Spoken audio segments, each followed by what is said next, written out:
On the last day of this Easter season,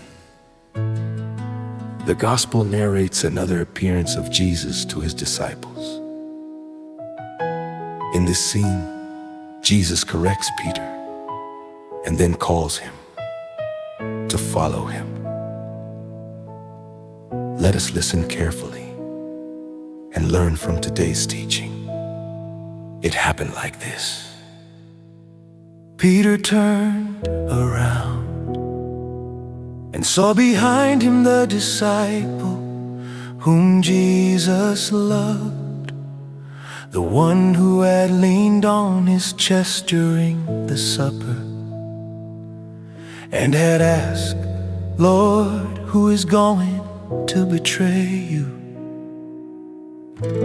When Peter saw him, he asked Jesus, "Lord, what about him?"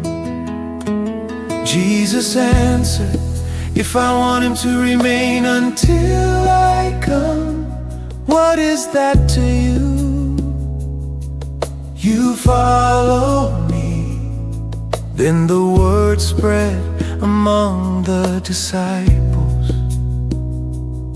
that this disciple would not die. But Jesus did not say that he would not die. He only said, "If I want him to remain until I come, what is that to you?" This is the disciple who testifies to these things and who wrote them. And we know that his testimony is true. Jesus did many other things, and if all of them were written, I suppose that even the whole world could not contain the books that would be written. What do we learn from this passage? Peter wanted to know John's future, but Jesus immediately answered, "If I want him to remain until I come, what is that to you? You follow me." Here is the first lesson. When it comes to our spiritual life, we must focus on what is good, never on what is negative. And we should not keep wondering about what will happen in the lives of others.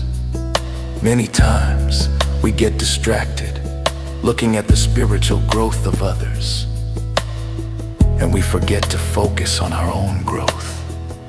And even worse, we start comparing ourselves and sometimes even feel envy. It seems that this is what happened with Peter in today's passage. Peter looked back, saw that John was also following, and without even knowing if Jesus had called him, he showed a certain concern and asked that question. When Jesus calls us to follow him, we should not worry about who else is following. It is not for us to know whom Jesus has called.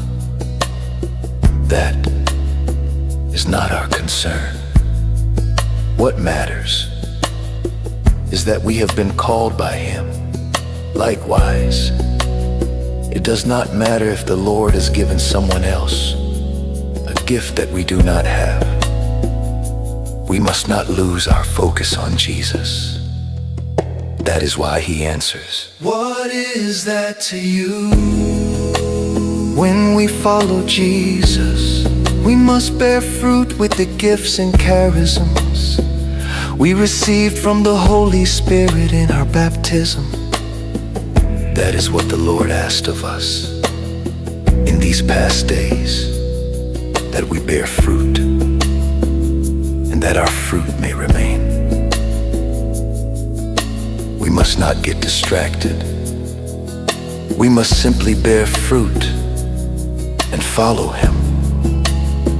And more than that, we must rejoice when many others are also following Jesus. Let us remember the parable of the sower. The sower went out to sow and sowed generously without worrying about the type of soil. That is how we should act. We sow the word, and the Lord is the one who gathers the fruits. We must always remember, we are not owners of God, and our experiences with Jesus are not exclusive. Trying to make every experience something personal and exclusive is a mistake. Sometimes the Lord repeats the same question, just as he did with Peter, and we must respond by caring for the Lord's sheep. That is the best way to show that we love him and that we follow him.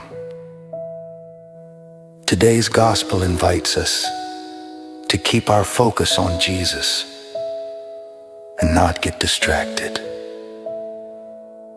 looking at what the Lord is giving to others. Stay firm, stay faithful, and follow Jesus without distractions. You just listen to Radio Palabra de Deus en Canção, where the word becomes life and life becomes mission.